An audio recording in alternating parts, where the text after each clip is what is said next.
We're here on the grid, ready for the first of the BRSCC Mazda MX-5 Super Series races, and it's going to be an interesting battle as we've got these two guys at the front of the grid, Josh Jackson and Jake Bailey. Let's go and talk to a couple of the guys further back on the grid as well. Let's have a word with Richard Breland, who's going to be starting from third position on the grid. Richard, second row of the grid for the first race of the weekend. That's not too bad. No, very pleased with that. I'm a little bit off the pace compared to these two guys, but you know, we'll give it our best shot. The good thing about Snetterton is using the draft and the slipstream, you won't have too much trouble getting onto their tails. Well, I hope not. No, I need a good start, and then if I can chase them around for the first lap and have a go at them down the back straight. Okay, well, good luck, and hopefully we'll talk to you after. Thank you very much. Really exciting battle in the Super Series. Obviously, a few of these drivers are using this as extra track time and experience of getting used to their cars. I think we've just about got time for one more. Let's see if we can have a quick word with Sam Bailey before he goes out onto the circuit. Sam, looks like things could go very interesting from you from the third row. They could, absolutely. I've got my own race to have, obviously, and then I've got my son on in grid too. So I'm sort of have that battle of looking at my own race and seeing what the boys up to. So where's going to be the advantage maker here at Snetterton? Where can you make up time? I think I'm quite good through Hamilton in that section. Okay, well, hopefully we'll see you make up progress. Good work. So, as we get ourselves ready for the grid then, only time to hand over to our race commentator, Andy McEwan. I'm so jealous, mate. This is going to be a cracker. Well, thank you very much, Jake. It is going to be an interesting trio of races here, I reckon, at Silverstone. Here's how they line up for race one. Josh Jackson and Jake Bailey, the dominant forces from Brands Hatch last time out, are on row one together, ahead of Richard Breland and Jeremy Crook. Then Sam Bailey and Simon Fleet, ahead of Patrick Collins and Matt Pitford. Simon Orange and George Grant are on row five, ahead of Ray Worley, making his first appearance of the year, and Simon Woods.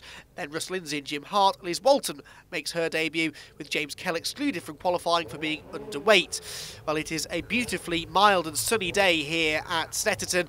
We are on the full 300 circuit, ahead of the first of three 20-minute encounters for the Mazda MX-5 Super Series. On board briefly there with Matt Pitford, also an onboard camera here with Patrick Collins, from whom we follow the start. The lights go out and we are away and racing. James Kell starting with a 10-second delay. That was the car that didn't move at the back of the field, but once again there we look rearwards from Matt Pitford's car at the front of the field though. It's very close indeed with Jackson on the inside and Bailey on the outside. Who got through turn one ahead? It is Bailey. So Jake Bailey gets the early race lead, and I think he's brought Jeremy Crook through with him. On board here with Patrick Collins, he's got cars to the left, cars to the right. Charging around the outside there was Simon Fleet, the blue car with the pink wheels, as they fan out 2 and 3 abreast in towards the Wilson hairpin for the first time. George Grant there in the Clapham North car, dicing away with Russ Lindsay in the 17, and we're on board briefly there with Simon Woods looking backwards towards the tail end of the field.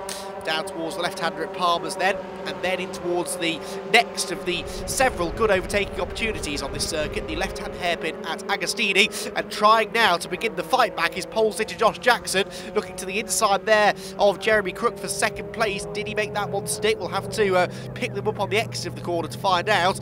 They are still side by side, I think, possibly on the run down towards the quick left-hand kink at Hamilton's. Simon Woods here on board with him. That's Jim Hart behind in the very pretty white and red number 27 car. Through that left-hander at Hamilton's. Jackson continues to be on the attack, but also trying to defend from Richard Breland, who was twice on the podium at Brands Hatch last time around. But Jackson has managed to prise the door open, gets up the inside for second place, and that was a nice bit of racing there. It took him the best part of half a lap to get back ahead of Jeremy Crook, but he has now done it and will now attempt to bridge the gap to Jake Bailey at the front. Back with Patrick Collins now as he makes his way down the back straight towards the left-hander at Brundle and the right-hander at Nelson. The slipstream starting to take effect down this part of the circuit, keeping the field nicely bunched together, but there are no further changes. Or are there? Simon Fleet there around the outside of the left-hander, gets the inside on Richard Breland into the right-hander and takes the place away, and also trying to follow through is Sam Bailey there in the Burgundy 107 car. He does that as well, so unfortunately Richard Breland losing a couple of positions there, but that is a move that we see relatively often here at Snetterton. You go around the outside of the left-hander at Brundle. It's risky, but it gives you the inside line for the right-hander at Nelson. And that was a good bit of driving there by Simon Fleet, and opportunistic driving by Sam Bailey to follow him through. Excuse me. Richard Breland will now try to do the same as he makes his way down the pit straight, but in fact it is Bailey going on the attack. Look, he draws himself alongside Simon Fleet as they cross the start-finish line to end lap 1. He's on the outside line down towards Rich's corner. That's a daunting corner at the best of times. He carries the momentum though, and he's going to go through. So 2 good bits of driving here in the opening stages for Sam Bailey, who didn't get the best of starts, having started 5th. He has now started to work his way back up the order again. Bit of a lock up ahead. I think that was Simon Fleet running wide. Yes, it was, and Richard Breland takes advantage of the situation to nick that place back as well. So Richard's fight back begins as he makes his way down in towards Palmer's corner for the second time of asking. Back through the left-hander they go, and then downhill, quite steeply downhill actually, towards Agostini. Back on board with Patrick Collins. That's Simon Fleet ahead of us. And is Patrick about to make a move, I wonder, on the brakes into the Agostini hairpin? Doesn't look like anybody is really at the head of the field, at least. George Grant there having to go slightly defensive to keep Russ Lindsay at bay. And they're both chasing Ray Worley in the black and yellow car. Former driver's representative for the Mazda MX-5 Super Cup was Ray, and this is his first appearance out in the Super Series this year. One of several drivers, in fact, making their first appearance of the year. All Simon Orange there, looking up the inside of Simon Fleet. The 2 Simons going wheel to wheel, and Simon Orange, who had a mixed weekend at Brands Hatch last time out, didn't finish the first race, but they got a pair of top 10s later on in the day. Well, he doesn't actually manage to make that move stick on Simon Fleet. Simon is able to tenaciously hang on around the outside as the leaders make their way down towards the Brundle and Nelson complex. But Simon Fleet is running in 7th place at the moment, and he'll be sick to death of running in 7th place because he finished 7th in all 3 races last time out at Brands Hatch. So he'll be determined not to lose any places, that's for sure, but he'll be equally determined to try and gain some positions and break into the top 5 for the first time maybe. If he's going to do that, his first target is Patrick Collins there in the blue and fluorescent yellow 999 car. There, Simon Fleet's blue car with the pink roll cage, pink wheels. You can't miss him in a crowd, can you? And he often finds himself in a crowd running towards the middle to the back end of the top 10 is often where it's the busiest, and that's demonstrated by the sideways antics there from Simon Orange, who only just gets the car stopped. In fact, he gets it to the back of Simon Fleet.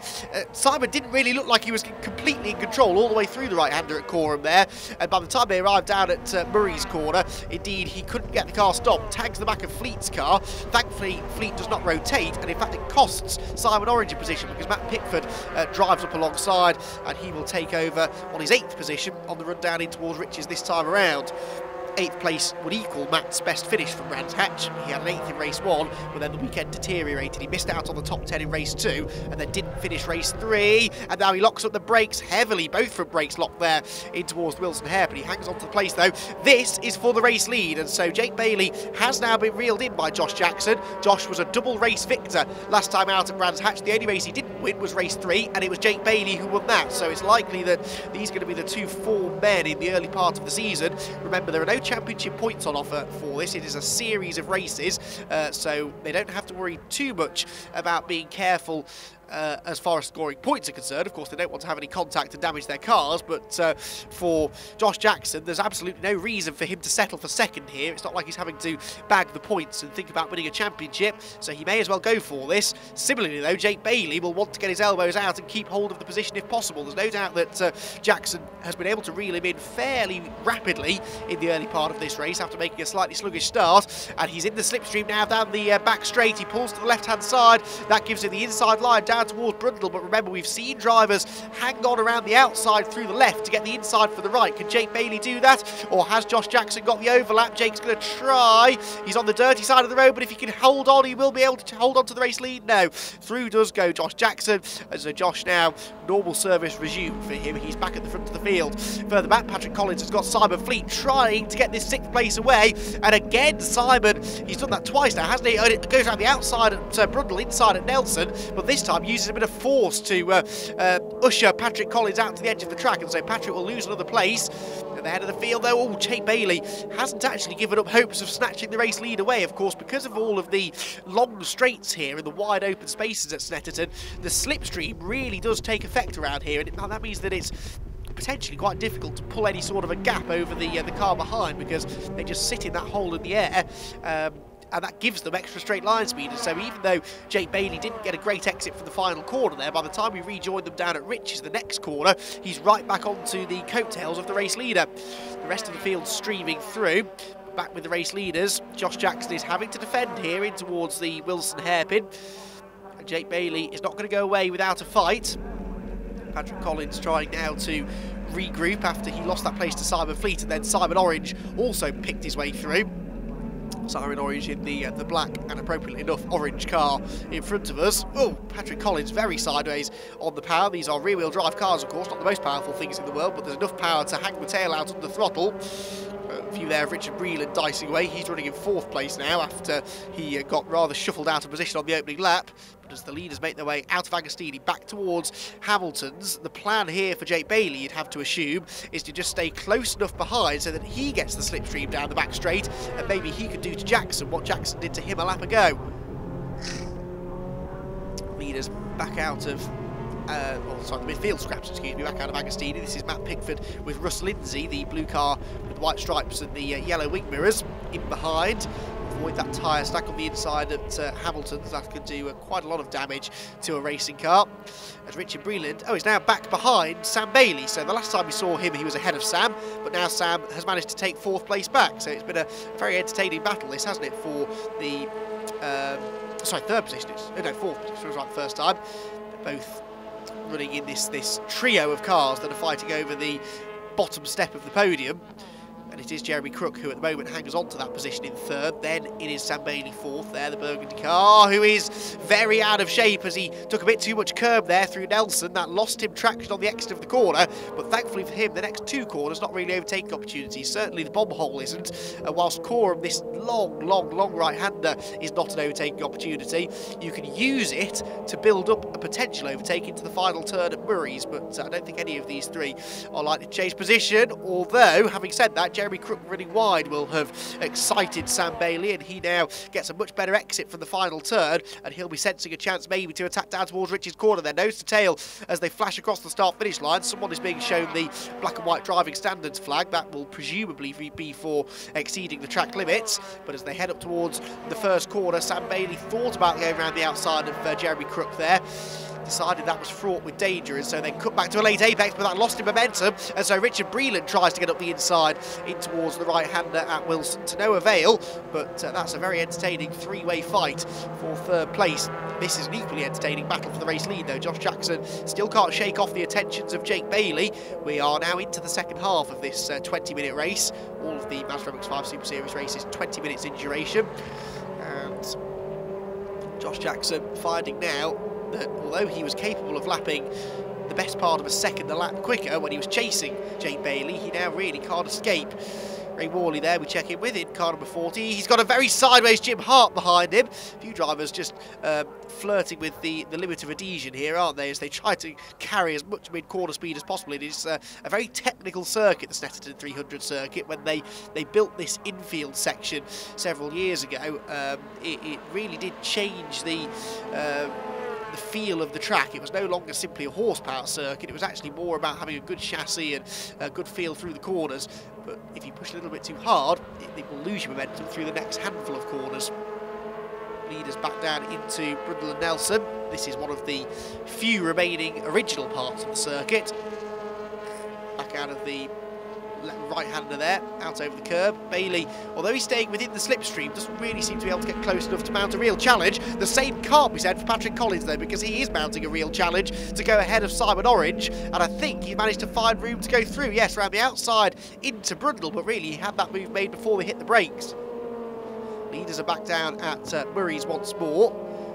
And Josh Jackson and Jake Bailey continue to circulate closely together. Now Bailey's a bit closer this time out onto the pit straight. Is he going to be able to translate that into a potential move into riches? You would imagine that Jackson will defend the inside line.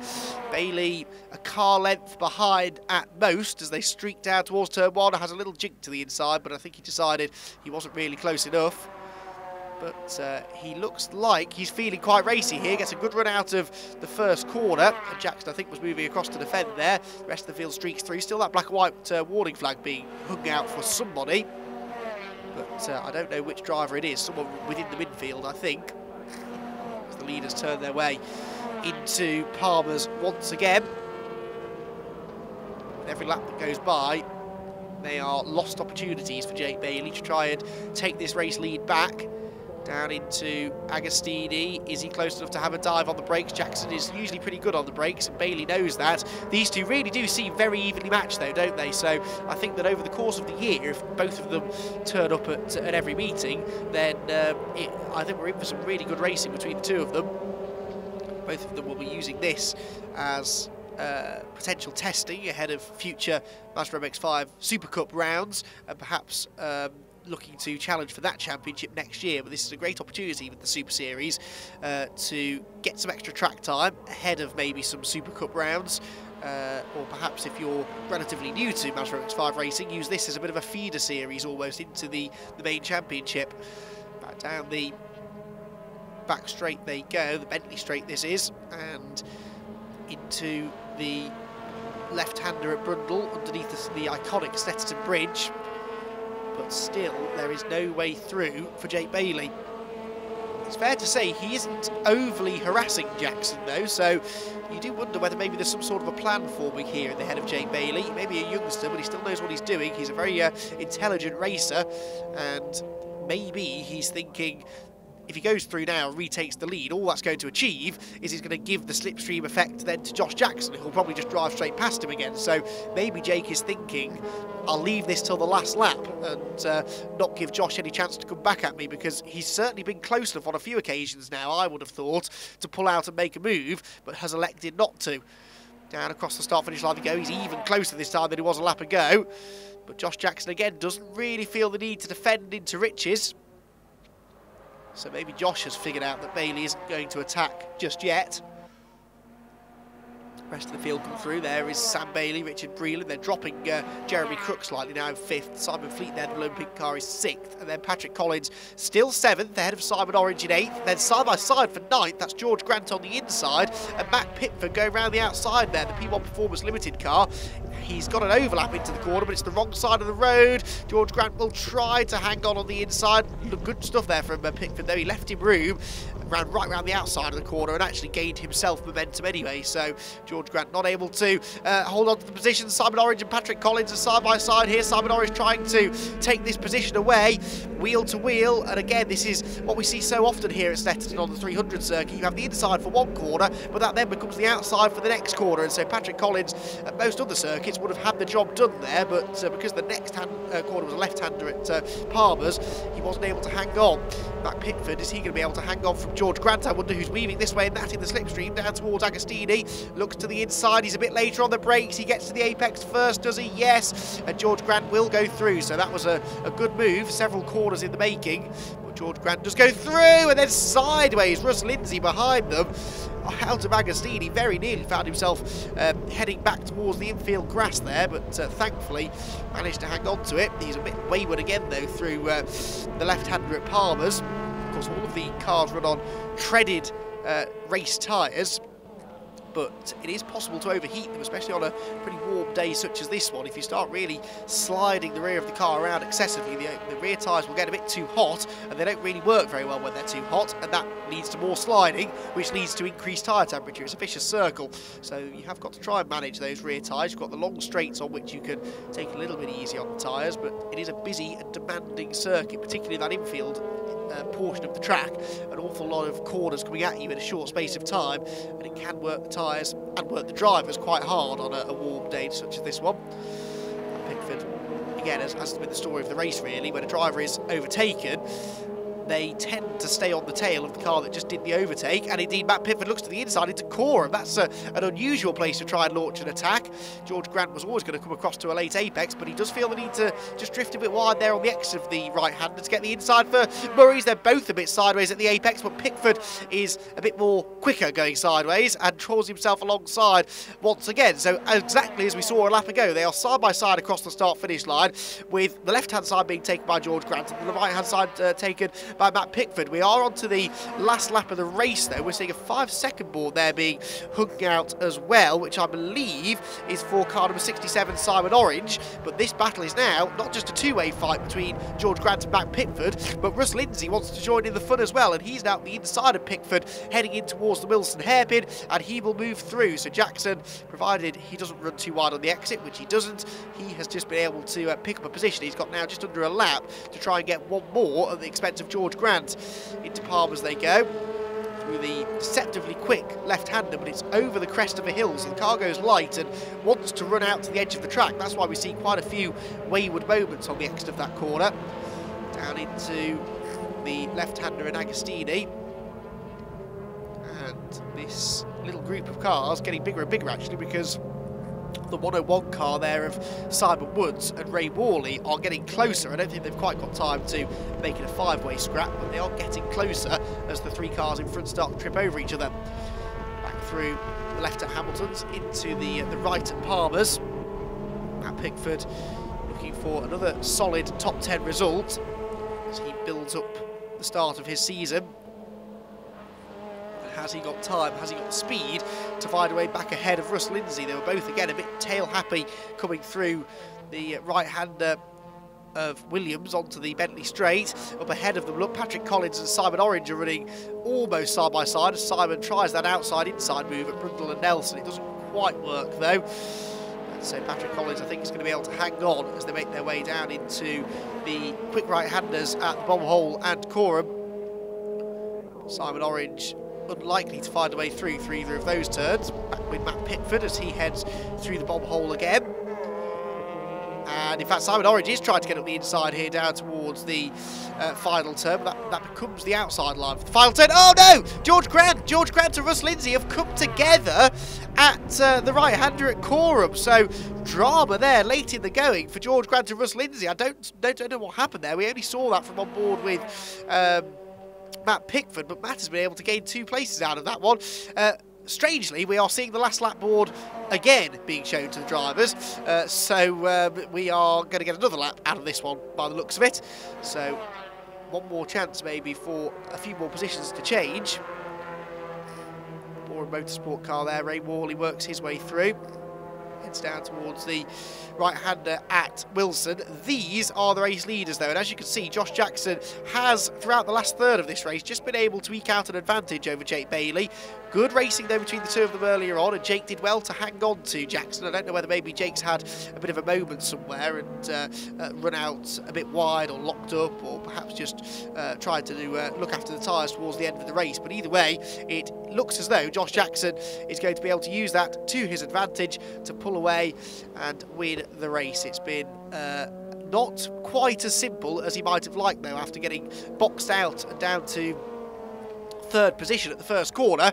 Josh Jackson had to pick his way back through, but for the 3rd time in 4 races in 2018, it is going to be a checkered flag and race victory in the Mazda MX-5 Super Series for Josh Jackson. 2nd place goes the way of Jake Bailey. That's the 3rd time that he finished in 2nd place, but Sam Bailey gets his first podium of the year. Richard Breland is 4th and Jeremy Crook is 5th, ahead of Simon Fleet and Patrick Collins. Then Simon Orange, Matt Pickford and Simon Woods round out the top 10. Ray Worley is next, ahead of Russ Lindsay. George Grant, they recovered after their spin towards the end. Then Jim Hartley's Walton and James Kellen on finisher. Well, Josh, this is a really good start to the season now, having had the 2 wins from Brands and now a 3rd one here. Talk us through the race. You just kind of belted after one point. Yeah, it was. I got a bit of a bad start. I don't know, falling asleep. I don't know. It was a bit weird, but no, we made up, got behind Jake, and then yeah, it just wasn't ending very well in the middle of the part of the race. But yeah, we started to pull away after that. Well, a Bailey family podium for 2nd and 3rd place. Jake, first of all, in 2nd. It was a tough battle with you and Josh again. Just got away from you in the closing stages, though. Yeah, it was a tough battle. I thought I had the break at the start of the race, but it turns out you reeled me in and then broke away from me, but I get my best. And obviously there's good ground to work on tomorrow, because obviously you know where to make the advantages come in the morning. Is there going to be more from you, perhaps from more power? I hope so. Fingers crossed. No, I owe it to Blink Motorsport. They've done a great job at setting the car and making sure I'm as fast as I can be. So I owe it to them. Fantastic. A very proud dad beside you as well in 3rd position. It's quite nice to see you both on the podium at the same time. I'm reeling him in. The old boy's getting a bit more pace in him yet. I'll be reeling him in over the rest of the season, hopefully. You want to get some practice in on the PlayStation. Eventually you'll be better than him. I need a lot of practice, yeah.